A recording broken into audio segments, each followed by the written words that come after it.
Beleza, pessoal? Boa tarde. A partir de agora nós estamos gravando esse momento. Eu gostaria, assim, de, em primeiro lugar, agradecer a participação de todos vocês, certo?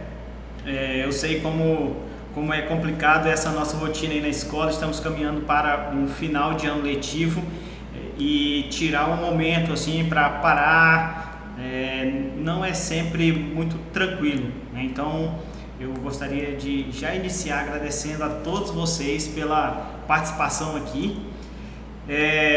Eu gostaria de pedir também um favor para o pessoal que puder abrir a câmera para eu fazer um registro, pode ser? Quem puder abrir a câmera para eu fazer um registro aqui, eu agradeceria. Isso, galera bacana. Bastante gente, as câmeras estão aparecendo. Isso, bastante gente.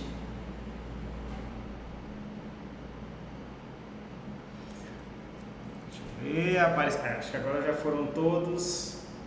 Isso, muito obrigado. Permaneçam com as câmeras ligadas, quem quiser podem ficar à vontade, né? Já eu vou começar compartilhar um slide que vai ser o nosso guia. E aliás, já vou compartilhar ele aqui, né? Que daí a gente, assim, quero cumprimentar a todos, né? E a todos os conhecidos aí, que é o pessoal da matemática, e a gente tem bastante contato, mas eu vejo que aqui tem gente de várias áreas. Fiquei muito contente com as inscrições. Bateu lá um número muito alto de inscrições. Eu falei assim, gente, se for todo mundo participar, eu vou ficar devendo, porque aqui no Meet não comporta mais de 100 pessoas, né? Então, mas estou muito feliz com a participação de todos vocês. Deixa eu só trazer aqui, isso. Bom, conforme vocês viram lá na inscrição e também no post que eu organizei para convidar vocês para participar desse momento, nós vamos falar hoje um pouco sobre o uso de dados na gestão educacional, desculpa.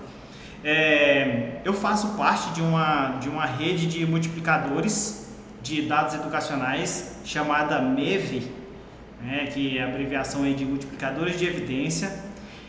Essa rede de multiplicadores, ela foi criada aí pelo IED, que é a instituição que faz aí a gestão do QEDU. Eu observei lá na inscrição que quase a metade dos inscritos já conhece o portal QEDU, né? Sabe que geralmente é lá que a gente observa principalmente a questão do IDEB para as nossas escolas, certo? Então, e aí eu faço parte dessa rede de multiplicadores, e a gente realiza alguns estudos relacionados a esses dados.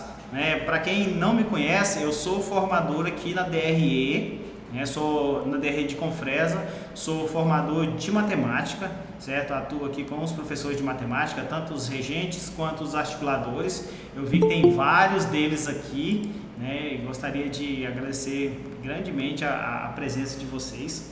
E aí, esse momento, ele faz parte desse estudo que eu realizo com esse pessoal, certo? Assim, como que eu gostaria que a gente organizasse esse momento? Eu pretendo trazer os slides, trazer as informações, e aí deixar lá no final um espaço para que sejam feitas perguntas, certo? Se alguém colocar pergunta no chat, ao final eu vou dar uma olhada no chat. Também vou colocar no chat ao final mais para o final, o link para o formulário da ata de participação, que eu gostaria muito que vocês preenchessem, tá? Que também isso faz parte dessa minha atividade. Agora, como isso é uma questão de estudo particular meu, como que eu consegui trazer isso? Assim, beleza, tá certo assim, pessoal? Pode ser assim? Tá tranquilo para todo mundo que seja realizado dessa forma? Quem não tiver nada contra, permaneça como está.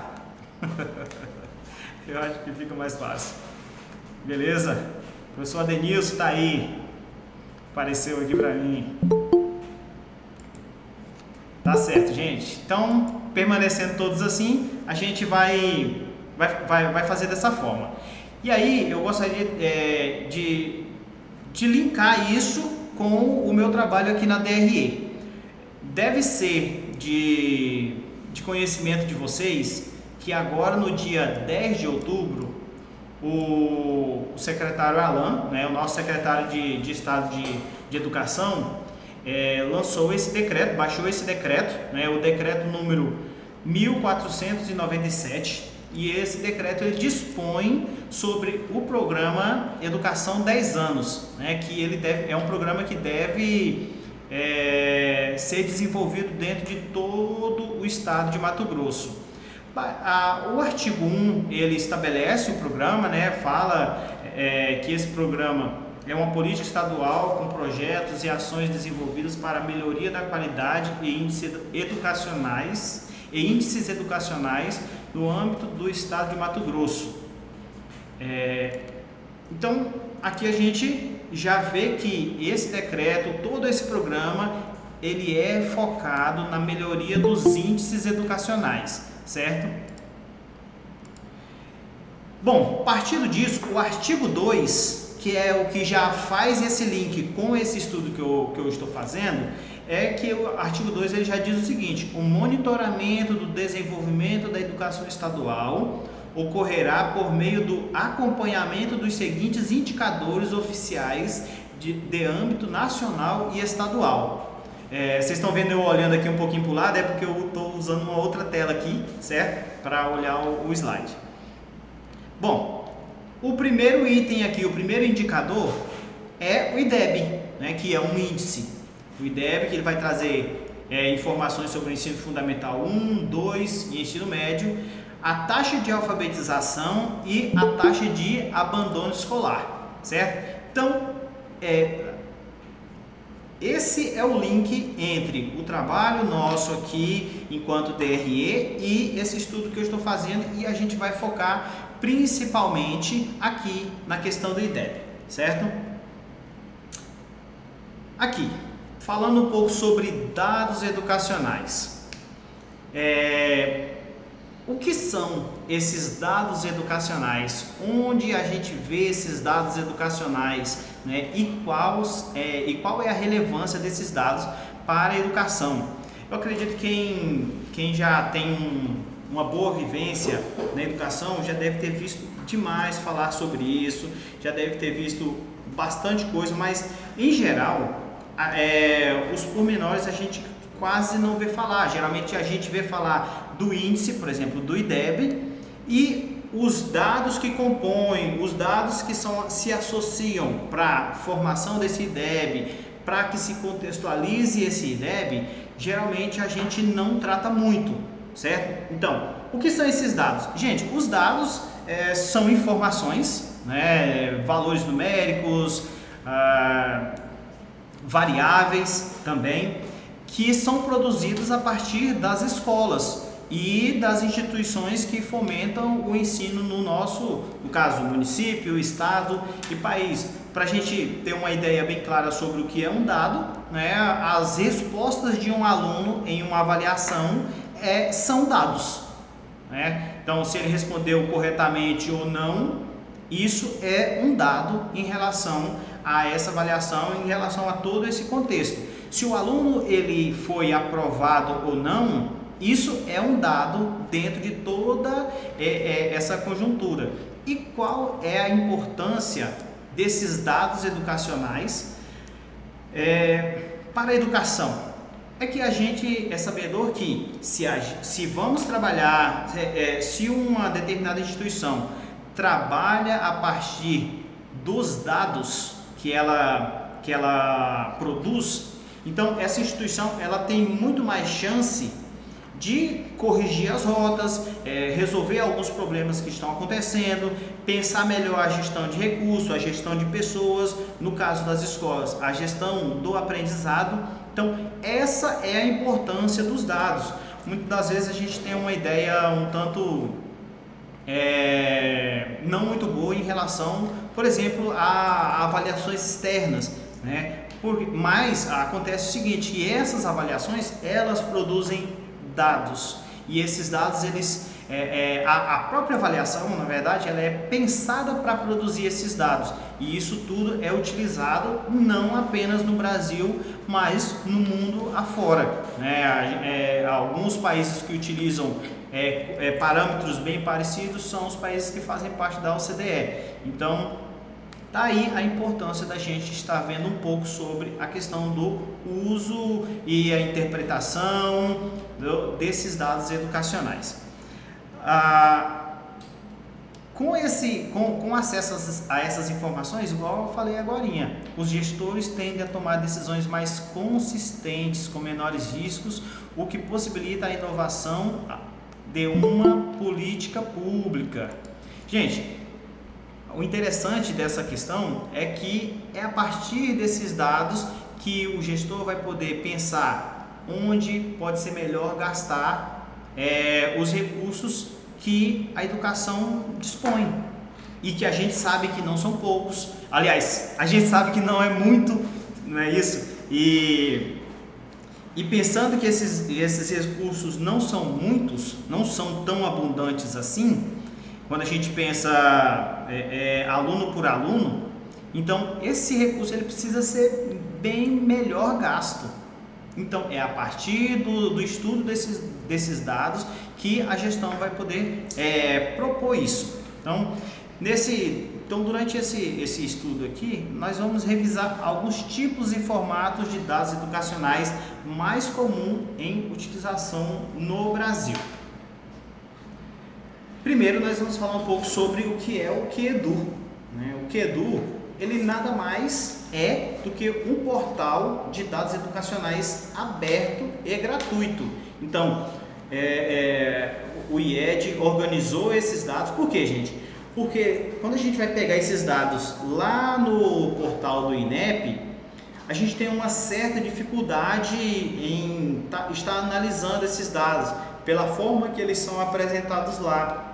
Lá esses dados eles aparecem geralmente a partir de planilhas eletrônicas. Aqui dentro do QEDU, ele deu uma organizada boa nesses dados, eles deram uma organizada boa nesses dados, e aí a gente consegue ver isso de uma forma mais didática, a gente consegue fazer comparações, certo? E tá aí a importância da gente ter um portal assim. Não é o único portal que trabalha com esse tipo de informação, né? Mas hoje nós vamos estar falando sobre esse. E quais são os principais indicadores que a gente encontra lá no QEDU? Bom, lá a gente vê os dados do IDEB, os dados do SAEB, os dados do Enem, os dados do censo escolar, a gente encontra lá o indicador de permanência, a gente encontra dados sobre a distorção idade-série, certo? Então, é uma infinidade de dados que a gente pode fazer cruzamento desses dados para pensar a educação na nossa escola. Próximo. Giovanni, só um minutinho. Esse material você vai disponibilizar para que a gente possa em outro momento estar lendo novamente? Sim, eu vou mandar para vocês. Nos e-mails que vocês cadastraram, fizeram o cadastro, eu encaminhei alguns materiais que a gente vai usar aqui hoje, tá? E aí, amanhã eu já encaminho esse material aqui para todos vocês também, tá bom? Tá ok. Obrigada. Beleza. Ótimo.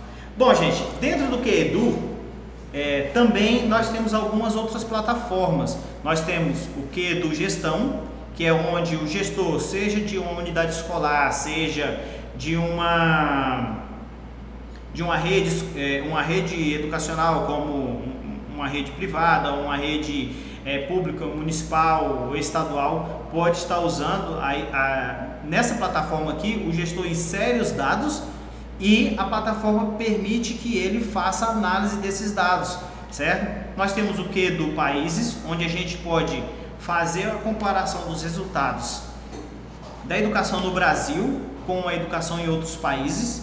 E ainda nós temos o QEdu Analítico.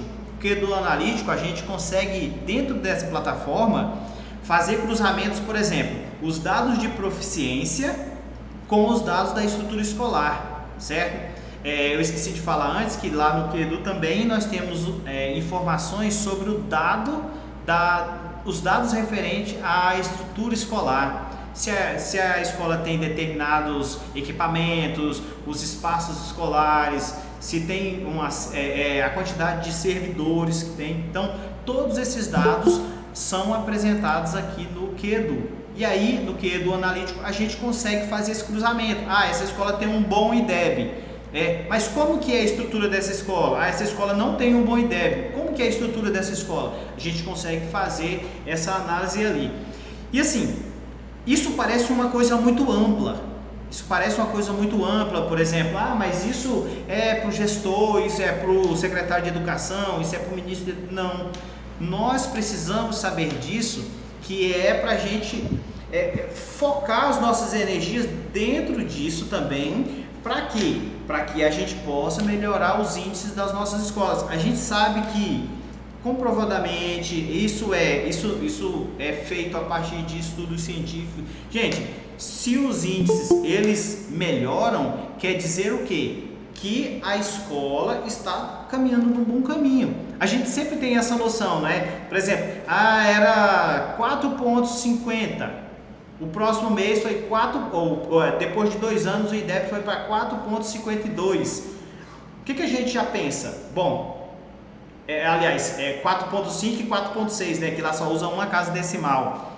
Então, se melhorou 1/10, a gente já fala o seguinte: olha, isso aqui a escola está no caminho bom porque melhorou, né? Mas quando diminui, aí a gente tende a falar assim: não, esses trem aí, isso aí é coisa que o governo faz para avaliar os professores, né? Mas, gente, tem todo um pensamento científico atrás disso, né? Por trás da organização disso. Tanto que, por exemplo, aqui nós temos instituições que não são ligadas ao governo, que trabalham com isso, que estudam sobre isso e colaboram com as instituições oficiais, né, do nosso país. Bom, agora nós vamos falar um pouco sobre os dados presentes no QEdu, certo?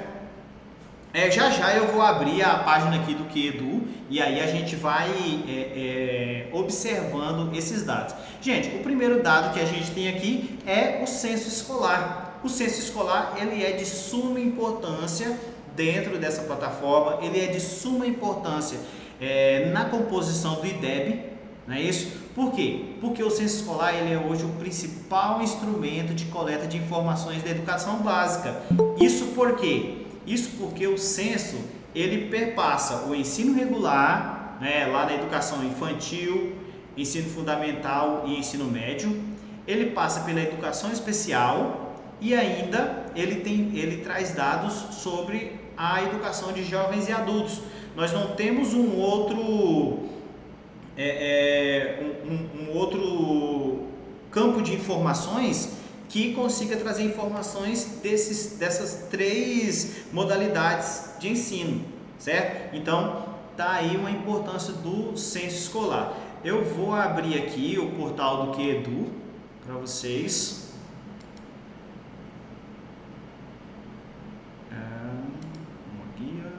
Aqui. O QEdu, para quem acessou há bastante tempo, vai ver que o QEdu deu uma modificada boa, certo? Até chamaram de novo QEdu, né? Então essa aqui é a página inicial do QEdu. Aqui nessas 3 barrinhas nós temos o menu, onde a gente vai ver onde estão vários dados. Por exemplo, a gente está falando de censo escolar, aqui nós vemos os dados do censo escolar. Olha só, quando a gente vê no censo escolar, a gente pode ver a questão de infraestrutura das escolas. Aqui basta que eu procure por algum município, por exemplo, vou colocar Confresa, colocar o município de Confresa. Aqui, eu vou voltar aqui no censo escolar e aí ele vai falar sobre Confresa, né? Ó, no censo escolar constam 24 escolas, 171 professores, creche, pré-escola, anos iniciais. Gente, só lembrando que esses dados aqui são os dados de 2021, tá certo? Esses dados aqui. E aqui a gente pode ir fazendo as mudanças e encontrando, por exemplo, a rede estadual. 9 escolas constam aqui, 133 professores. Pode ter uma diferença do que a gente encontra? Pode sim, tá? Mas informado no Educacenso é isso aqui. Anos iniciais, anos finais, ensino médio, EJA e educação especial, certo? Então, além disso, a gente ainda pode ver aqui, ó, uma questão de infraestrutura das escolas, né? Aqui já está, né, de Confresa e tal. Então, ó, escola com acessibilidade, dependências com acessibilidade, sanitário com acessibilidade. Então, alimentação escolar. Estão vendo? Ó, aqui fala do município, estado e país, certo? Então, aqui nós temos várias coisas. Isso que eu peguei por Confresa. A gente pode fazer isso por escola também, certo? Vamos retornar aqui.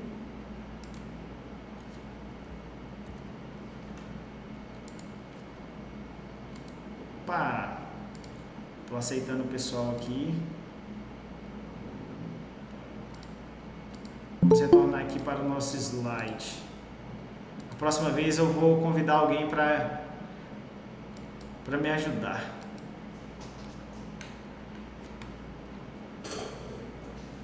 Caraca, gente, tem 62 pessoas. Muito obrigado, hein? Vocês são top.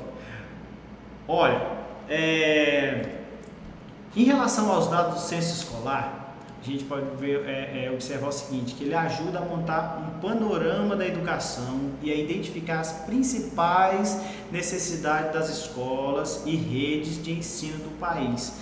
E quem já trabalhou assim um pouco mais próximo da gestão, ou quem já foi coordenador, quem é coordenador, sabe que a partir do censo escolar que ocorre as transferências de recurso público, né, como merenda, transporte escolar, distribuição de livros, uniformes, implantação de biblioteca, instalação de energia elétrica. Gente, tudo que diz sobre a manutenção das escolas, tudo isso é realizado a partir do censo escolar. Então, a manutenção do aluno na escola, ela é de grande importância, certo? Até mesmo nós não vamos nem tratar aqui quando a gente fala sobre o aprendizado. Não vou nem colocar o aprendizado aqui não, né? Para manutenção da estrutura da escola, porque a gente sabe o tanto que o aprendizado depende de uma boa estrutura nas nossas escolas. Então, ter esse menino na escola, manter esse menino ali, né, promover o aprendizado para esse aluno, vai fazer com que nós tenhamos um bom número de alunos na escola e que venha as melhores verbas possíveis para cada fim, né? Como a gente falou ali, merenda, internet, tudo depende de dinheiro e tudo isso é contado a partir do censo escolar. Bom, os dados mais importantes aí do censo escolar é o dado de rendimento, que trata sobre aprovação e reprovação, né? E o movimento, que é o abandono escolar. Então, esses dados aqui, combinados, eles formam um indicador chamado fluxo. A gente vai falar um pouquinho sobre ele mais adiante. Então, aqui é a página aqui do QEDU, eu já mostrei ali, né, dentro do censo escolar. E aí a gente pode avançar. Bom, um outro dado que a gente tem dentro do IDEB, não é isso, dentro do QEDU, são dados relativos ao SAEB, que é o Sistema de Avaliação da Educação Básica. Esse sistema nada mais é que um sistema de avaliações externas que são aplicadas em larga escala e tem como principal objetivo diagnosticar a qualidade da educação básica no país. Isso já tem bastante tempo que acontece nas escolas, né? Mas agora na nossa rede estadual de ensino aqui de Mato Grosso, a gente está começando a desenvolver essa cultura de avaliação assim, mais na prática, né? Por quê? Porque a gente está fazendo avaliações, nós estamos tendo retorno dos dados, esses dados estão, de certa forma, movimentando os planejamentos, né? É isso que requer. Então, nós estamos começando a desenvolver essa cultura de observar os dados educacionais, né? E é nesse caminho que a gente traz essa conversa hoje. Aqui tem mais esses outros 2 parágrafos aqui, e aí fala que ele tem a divulgação a cada 2 anos, né? E todas as escolas que participam da aplicação censitária do SAEB e que cumprem os critérios determinados têm seu IDEB calculado e divulgado, né? Às vezes a sua escola fez a prova do SAEB e não teve o dado do IDEB divulgado, né? Não teve esse dado de proficiência divulgado aí, a partir dessa avaliação. O que aconteceu? Gente, o número de alunos que realizou a avaliação não está dentro, não cumpriu os critérios determinados pelas regras dessa avaliação, certo? Então, abaixo de uma certa quantidade de percentual de alunos da turma, esse dado ele não é divulgado. Então, a gente tem que parar para dar uma observada nisso. Por quê? Porque muitas vezes a gente vai fazer todo um trabalho e chega no final os dados não são divulgados, porque às vezes a gente não observou alguns pontos. A gente pode concordar que tem algumas escolas que fazem todo um trabalho, inclusive alguém vai até buscar algum aluno em casa. Por quê? Porque se não tiver um certo número de alunos, não vamos ter a divulgação desse dado. Então a gente acaba por não conseguir verificar a situação da sua escola dentro desse processo todo, certo? Bom, as matrizes de referência. Gente, os testes de rendimento SAEB são elaborados com base nas suas matrizes de referência. Essas matrizes de referência, elas indicam quais habilidades serão avaliadas em cada etapa de escolarização, certo? E aí, a partir dessas matrizes que se elaboram os itens dos testes, das avaliações, das provas, né? Então, eu não sei se vocês já conhecem o que é uma matriz de referência. Por exemplo, a matriz de referência do SAEB. Gente, a matriz de referência que o CAED, que é quem organiza essas nossas avaliações externas que o Estado tem aplicado nas nossas escolas, é uma matriz, né, bem voltada para essa matriz do SAEB. Deixa eu só pegar uma aqui para vocês, às vezes, só reconhecer, né? Foi. Bom, aqui é a matriz. Opa, tá aqui, matriz de referência. Por exemplo, aqui, ó. Esse arquivo e também esse arquivo aqui da escala de proficiência eu mandei nos e-mails de vocês, tá? Bom, aqui nós temos uma matriz de referência de língua portuguesa do SAEB. E aí, aqui nós temos o primeiro tópico, que é procedimentos de leitura. E dentro desse tópico, nós temos os descritores. Então, aqui o descritor 1, localizar informações explícitas em um texto.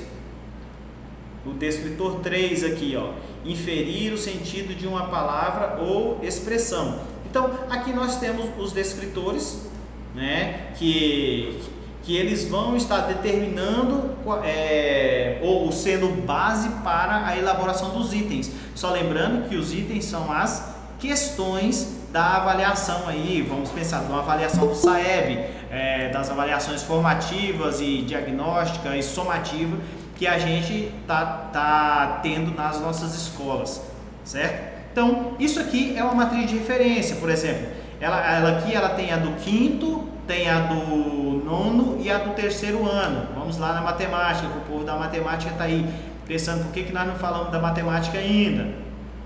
Por exemplo, ó, do quinto ano aqui, ó, o descritor 1, identificar a localização ou movimentação de objeto em mapas, croquis e outras representações gráficas.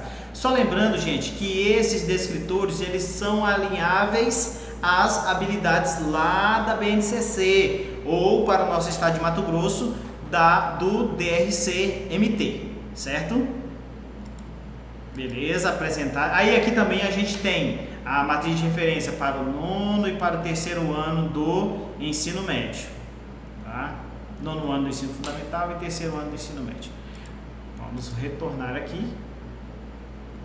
Bom, a matriz de referência ela não pode ser, em hipótese nenhuma, confundida com a matriz curricular da escola, mas é interessantíssimo que a matriz curricular da escola, gente, contemple a matriz de referência. Eu acho que isso é uma coisa que é bom para vocês anotarem, para a hora que vocês forem trabalhar o PPP, aí já vem início de ano novamente, vocês já vem com planejamento anual, dá uma pesquisada sobre isso. Se a matriz curricular, né, que você trabalha aí, ela compreende essa matriz de referência. Por quê?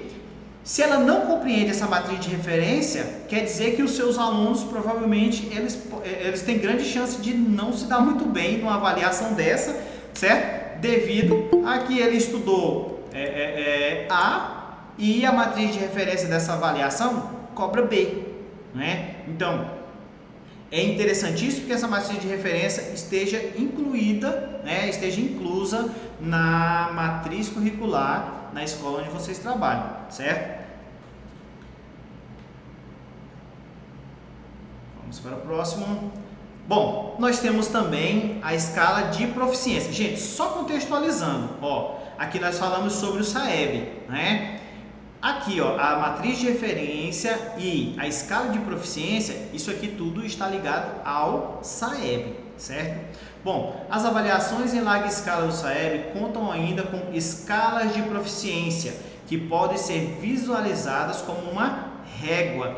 São os balizadores para que notas sejam atribuídas, certo? Vamos falar assim, por meio de pré-testes. Gente, acontece o seguinte, o INEP, todos esses itens que aparecem, por exemplo, na prova SAEB, eles precisam ser calibrados. E aí, calibrados quer dizer o quê? De alguma forma, eles conseguem aplicar esses itens em algumas escolas, certo? Que é uma aplicação amostral, como está dizendo aqui, desses questionários em versão preliminar, certo? E aí, lá eles são calibrados. Como assim calibrados? Muitas vezes, constrói um item. Gente, nós que fazemos prova, a gente sabe muito bem como não é uma tarefa tão tranquila, não é mesmo? Então, na hora de você criar um item ali, uma questão para a sua prova, a gente tem que saber se aquele item ele realmente vai avaliar uma determinada habilidade. Então, isso vai acontecer nesse pré-teste, onde o INEP vai aplicar e aí ele vai começar a fazer análise em relação à probabilidade de acerto ao acaso, né? A questão, por exemplo, tem um item em que nenhum aluno acertou o item. Em toda a amostra, nenhum aluno acertou o item. Quer dizer, esse não é o item que está organizado de uma forma muito bacana. Tem que ou reorganiza esse item, né? Quer dizer, melhora a questão ou elimina essa questão no teste. Ou um item onde todos acertam, né? Se todos acertam esse item, ele não vai diferenciar um aluno de outro, tendo em vista que essas avaliações, gente, elas têm esse caráter, não vou falar assim classificatório, mas ele avalia ali individualmente em que lugar esse aluno está na escala de proficiência, né? Que é essa régua aqui, como a gente falou. Deixa eu aproveitar para mostrar a escala de proficiência para vocês e aí é bom que a gente dá uma contextualizada melhor.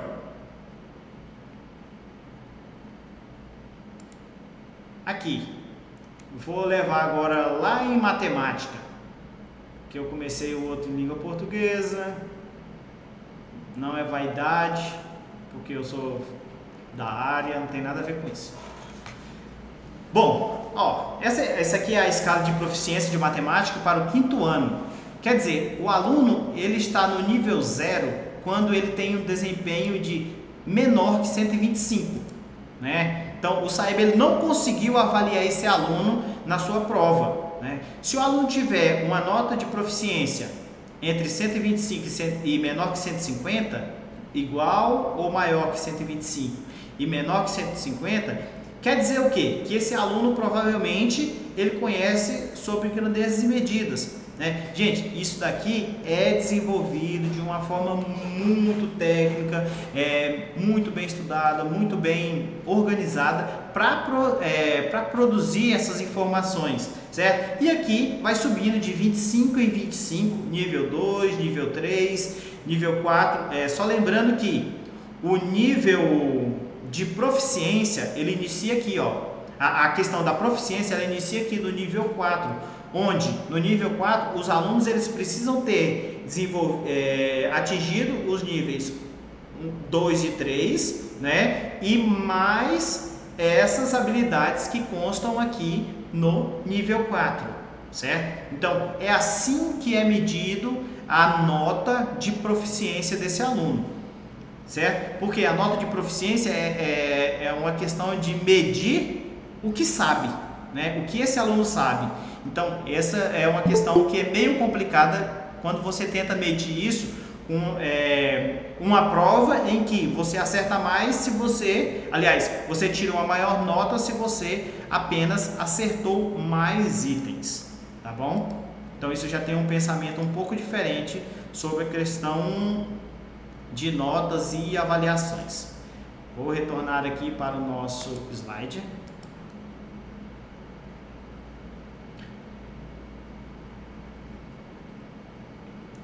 Bom, aqui, ele já, falando aqui sobre a escala de proficiência, então ele já nos liga à teoria de resposta ao item, ou teoria da resposta ao item. Aqui no Brasil e em Portugal é lido assim, teoria da resposta ao item. Gente, isso aqui é uma teoria utilizada pelo SAEB, assim como pelo Enem e pelo PISA.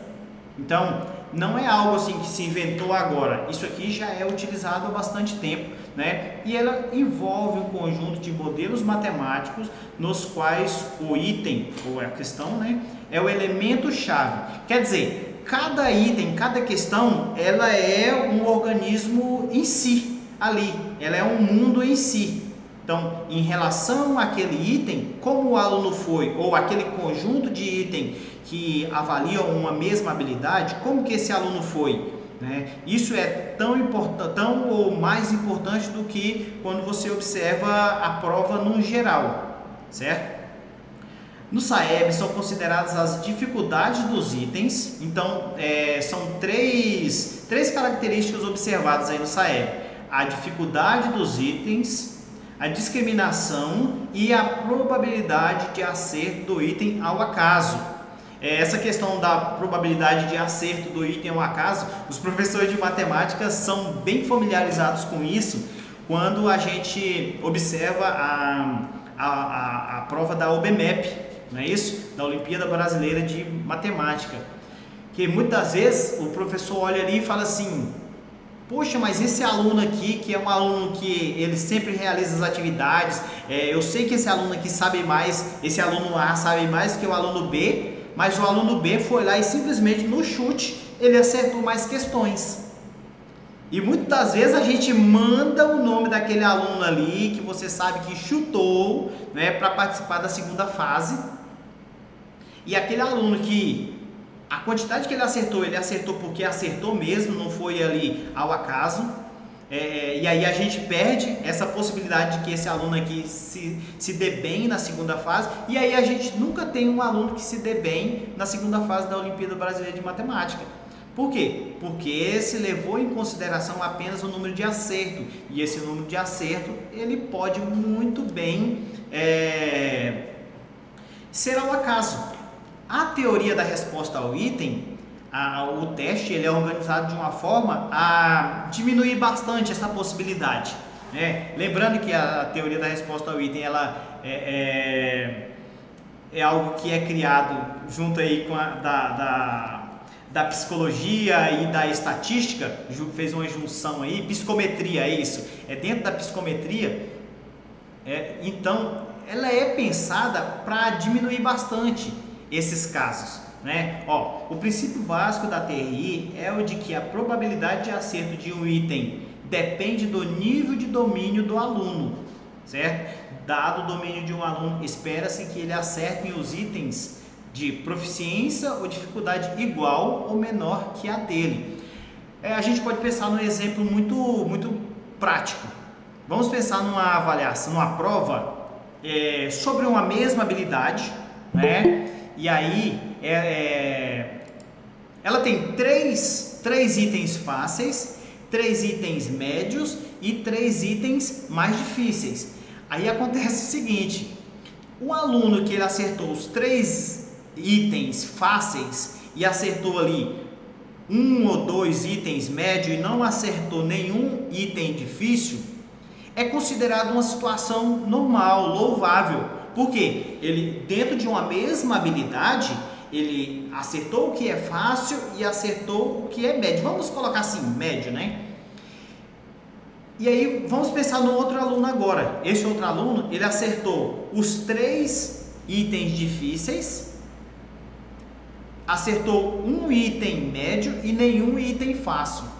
Gente, tem uma coisa estranha. Se precisa de uma mesma habilidade, ele consegue responder os 3 itens difíceis, como que dentro dessa mesma habilidade ele não conseguiu fazer os fáceis?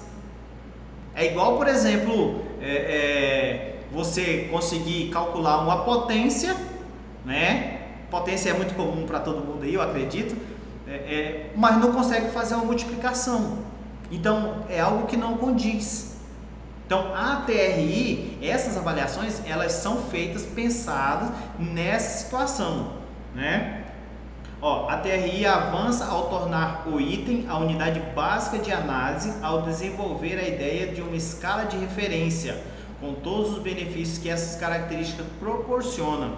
Igual a gente falou lá na escala de referência. Vamos voltar lá na escala de referência. Tcharam. Escala de proficiência. Desculpa. Bom, aqui, como que eu vou pegar lá, vou ser audacioso e vou ir lá na língua portuguesa. Olha só, como pode numa avaliação o estudante, vou pegar aqui, tá, bem aqui, no nível 5. Ele acertou uma questão difícil, ela vai estar por aqui, né? Esse aluno ele conseguiu acertar uma questão que precisaria que ele conseguisse identificar assunto e opinião em reportagens e conto. Esse aluno ele precisa identificar assunto e opinião em reportagens e contos. Mas aí ele errou uma questão que precisaria dele simplesmente identificar o tema de um texto ou localizar informações explícitas em textos, né? Então, me desculpem aí os professores de língua portuguesa, mas eu consigo ver que isso daqui, espero não estar errado, eu consigo ver que isso daqui é muito base para isso daqui, para ele identificar o assunto, né? Se ele não consegue nem fazer aquilo lá que é uma informação explícita, que trata sobre informação explícita, ele vai conseguir identificar um assunto? É estranho que isso consiga acontecer, né? Então, a TRI ela nos permite tentar contornar essas situações, beleza? Vamos retornar para os nossos slides.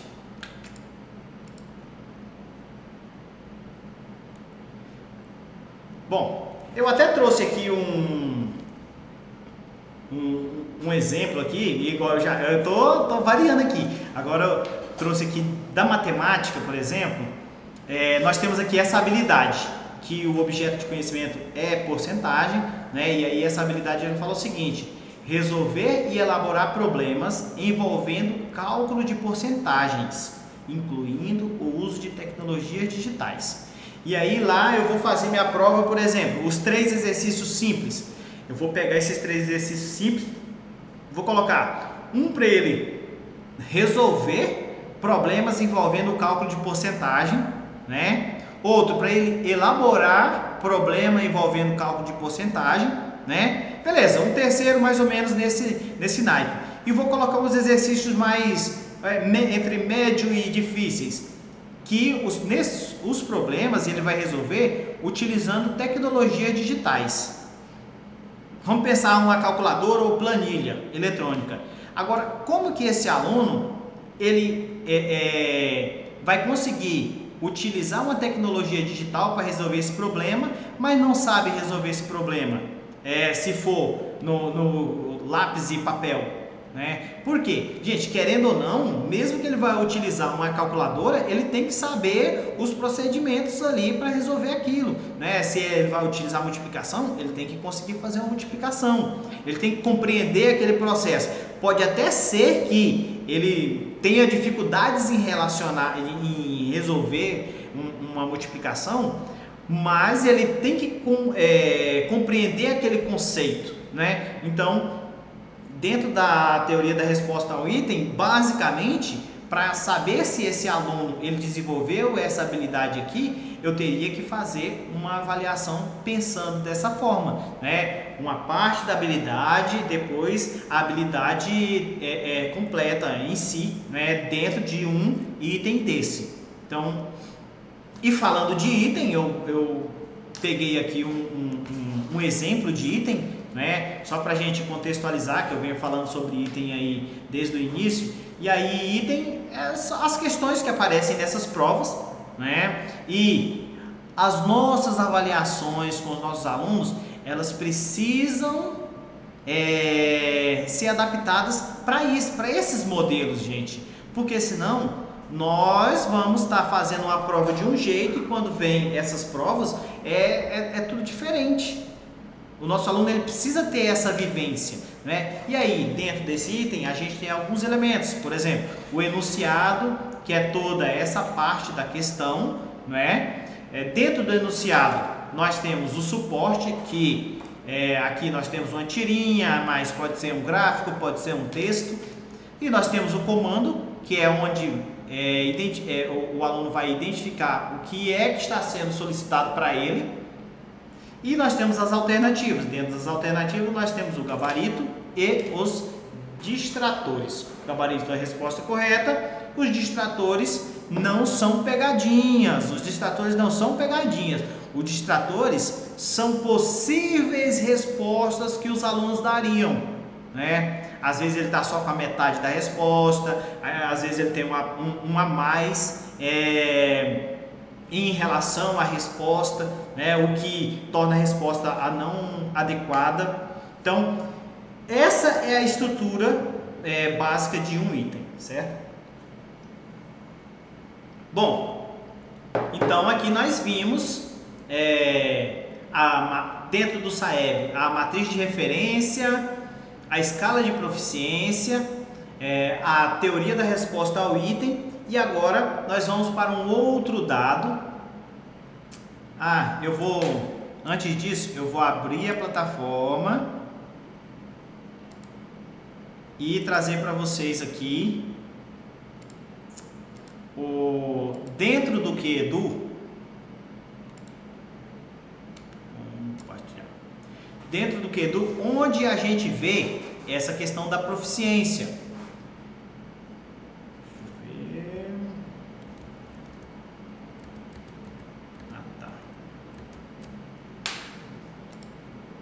Beleza, aqui dentro do QEDU, aqui ó, tem o menu aprendizado.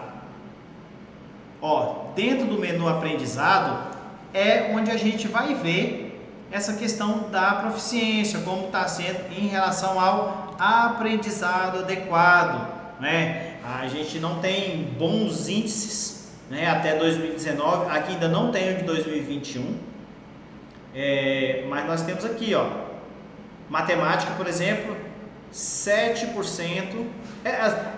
A gente pode agradecer porque está subindo, né? Mas o problema é que está subindo muito pouquinho.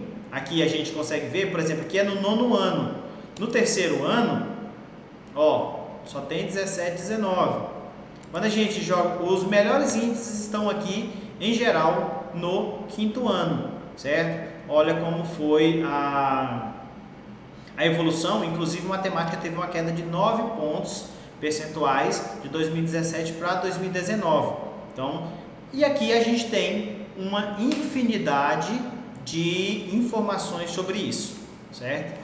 Gente, a ideia aqui hoje é mostrar essa plataforma para vocês, tá? É um tempo curto, não dá pra gente explorar tudo, mas é mostrar para vocês onde vocês podem estar procurando essas informações.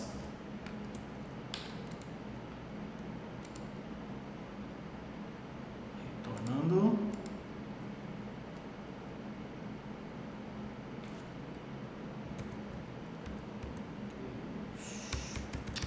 Aqui mesmo. Pronto.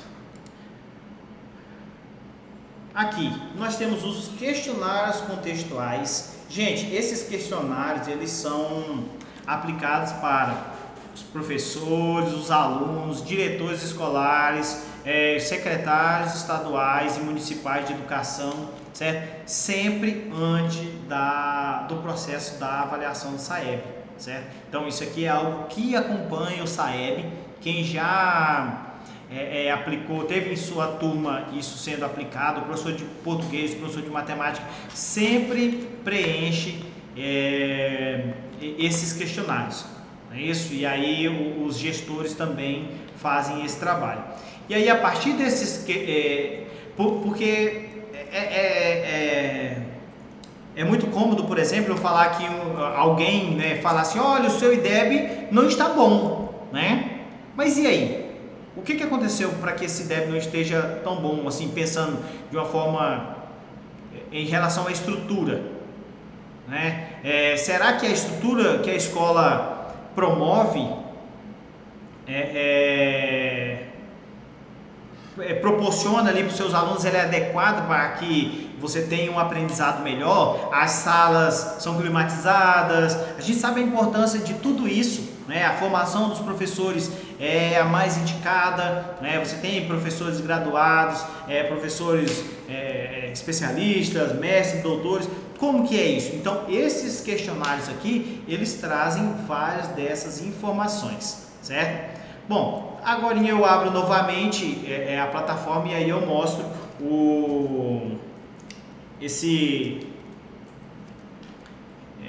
essa parte que trata sobre os questionários, né? E aqui nós temos o IDEB, né? Tudo isso que a gente viu aqui são questões que vão nos levar à sintetização do IDEB. E aí a gente pode pensar no seguinte: o IDEB ele é um índice.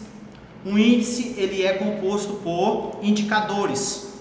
Esses indicadores, por sua vez, eles são criados a partir de dados. Então nós temos, retornando lá no início, nós temos as respostas, por exemplo, dos alunos nas avaliações do SAEB, não é isso? E também nós temos as informações de fluxo, que é a questão de aprovação ou reprovação dos alunos lá no censo escolar. Então, a formação do IDEB, ela é feita a partir disso, do fluxo, né, e da aprendizagem. Então, o fluxo representa a taxa de aprovação dos alunos e o aprendizado corresponde ao resultado dos estudantes no SAEB. Então, para que a gente tenha um melhor IDEB, esses dois indicadores precisam ser melhorados, não é?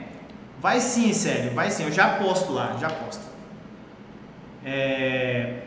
Aqui nós temos isso aqui é uma parte também lá dentro do QEDU, eu já vou mostrar para vocês, né? E aqui a gente pode ver o seguinte: se o sistema de ensino estiver retiver seus alunos para obter resultados de melhor qualidade do SAEB, o fator fluxo será alterado, indicando a necessidade de melhoria no sistema. Se, ao contrário, o sistema expressar a aprovação do aluno sem qualidade, o resultado das avaliações indicará igualmente a necessidade de melhoria no sistema. Então, por exemplo, aqui tem uma representação aqui já de 2021 de como foram os resultados do IDEB para os anos finais do ensino fundamental, né? O Mato Grosso está aqui, assim, até não tão mal colocado, aqui eu coloquei para ficar em ordem, certo? E aqui a gente pode observar o seguinte, ó, gente, não adianta a escola, por exemplo, aprovar todo mundo para que o fluxo seja 100%, apressar essa aprovação, sendo que a aprendizagem não foi contemplada.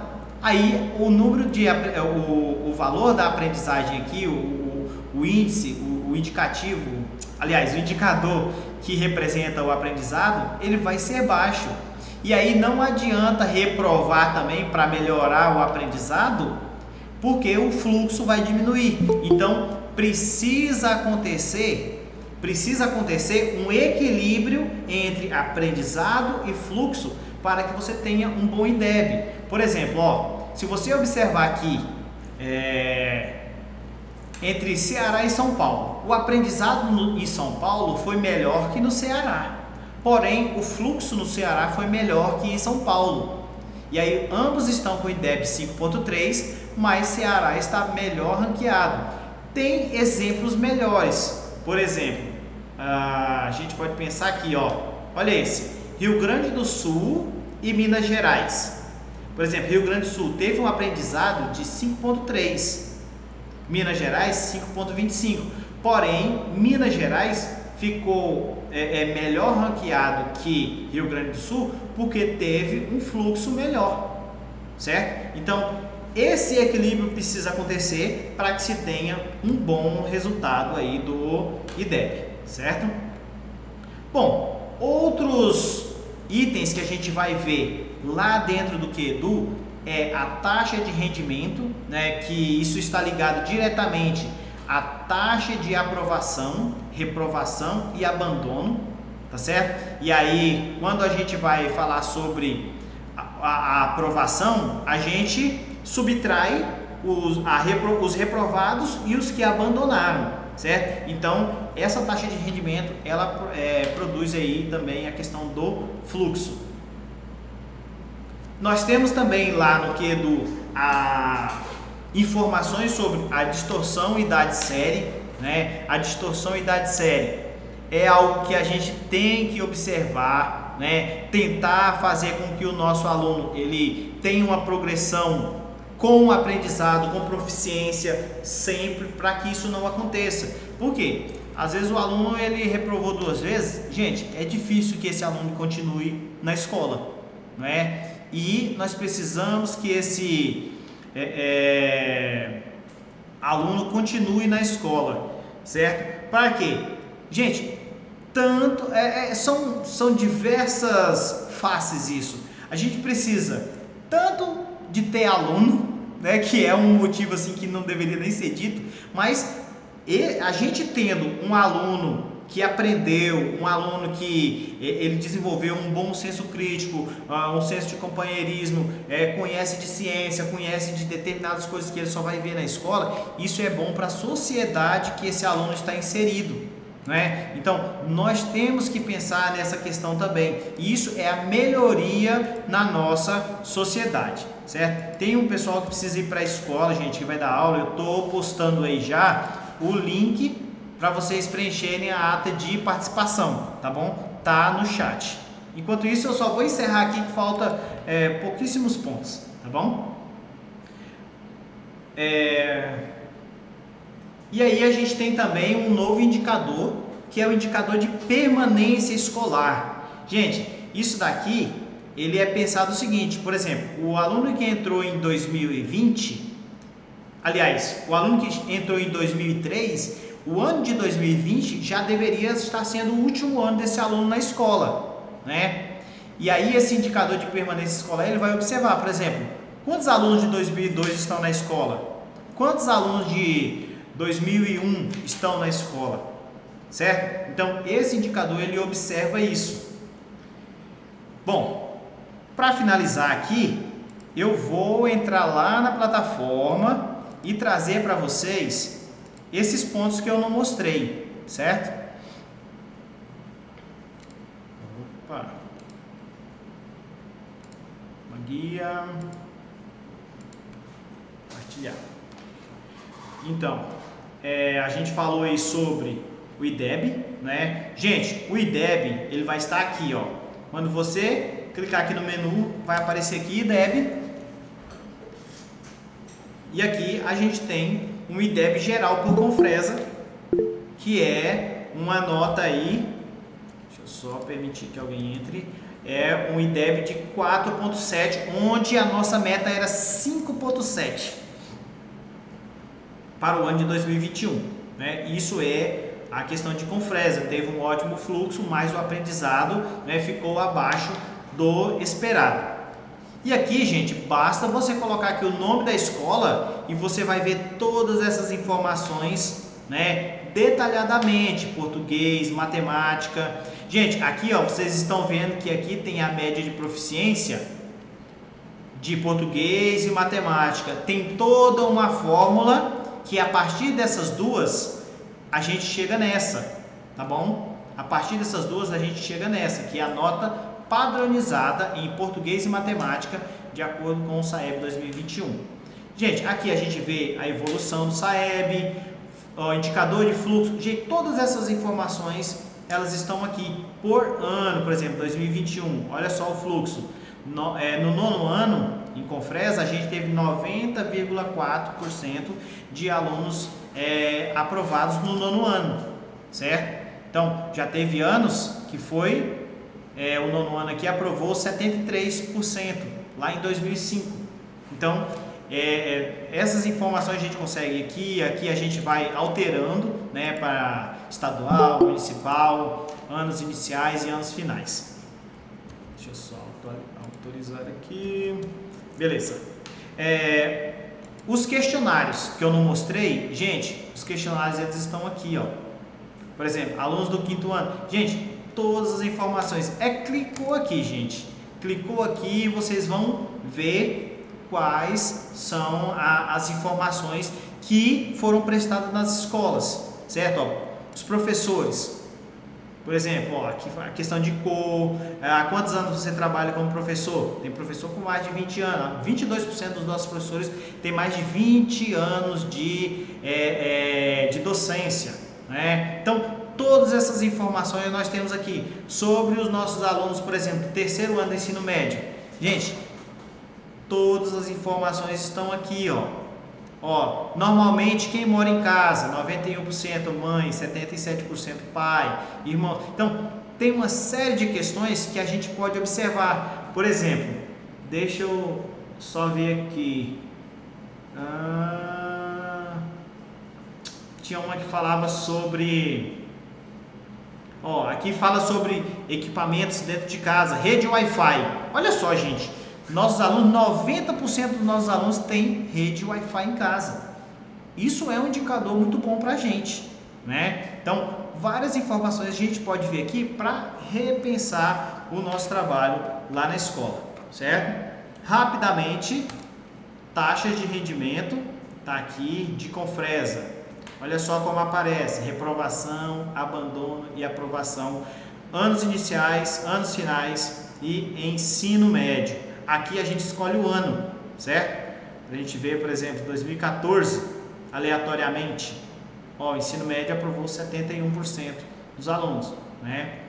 A gente sabe que o ensino médio é uma situação bem delicada. Outro, distorção e idade série, em Confresa. Olha esses dados, né? Ó, no primeiro, aqui, 2021, lá no quinto ano, 8%. Vamos alterar aqui, porque parece que quanto mais avança, vamos pegar ensino médio. Olha só, a distorção em idade série lá em 2021. No terceiro ano, 28% dos nossos alunos estavam com 2 anos de atraso. né? Então, isso aqui são informações importantíssimas para a gente, né? E aqui ele traz por escola, tá bom? Mais um dado, deixa eu pegar bem aqui, na página inicial do QEDU, ele vem aqui, ó, esse mapa, índice, indicador de permanência. Gente, foi 5 minutos já estou encerrando. Ó, indicador de permanência, aqui no estado de Mato Grosso, a permanência dos nossos alunos, 89% da geração matriculada. Lá em 2020, estão aqui na escola hoje, né? E a gente pode vir aqui, ó, explorar dados, porque isso é do Mato Grosso em geral. Eu posso vir aqui, por exemplo, e ver São Félix do Araguaia. São Félix do Araguaia tem um índice de permanência de 66%. Confresa, 93%. Vila Rica, 59%. Gente, é um índice de permanência que a gente tem que observar. Por exemplo, Canabrava está com 56% de permanência. Quer dizer, quase que a metade dos nossos alunos, é isso? Quase que a metade dos nossos alunos aqui que entraram lá em 2003, eles não estão na escola hoje, né? Porque isso é pensado por quantidade também, né? Então, a gente precisa dar uma analisada nesses dados, né? Eu vou... são coisas muito novas para a gente, assim, essa quantidade de dados, gente, mas à medida que a gente vai se familiarizando com esses dados, a gente vai cada vez mais observando coisas que acontecem corriqueiramente dentro das nossas escolas, certo? Sobre as questões, gente, eu deixo agora o microfone aberto para vocês, alguém que queira fazer uma fala, fique à vontade, enquanto eu olho aqui no chat se tem alguma questão que eu consiga responder.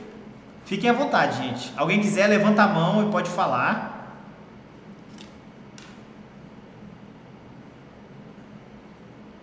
Não?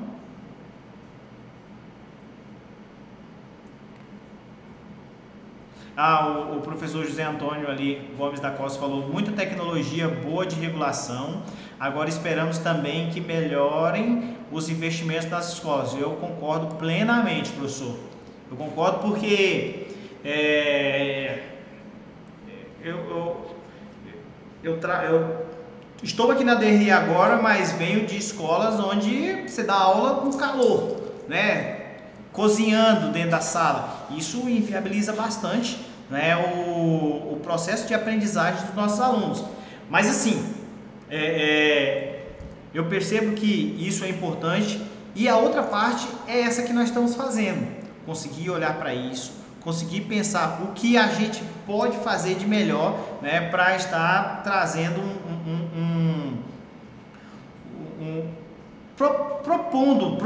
proporcionando, promovendo uma melhor aprendizagem por parte dos nossos alunos. Sim, alguém já enviou a lista de frequência. Beleza. Alguém quer fazer uma fala? Não? Ninguém? Cara, mas essa tela tá muito linda, eu preciso...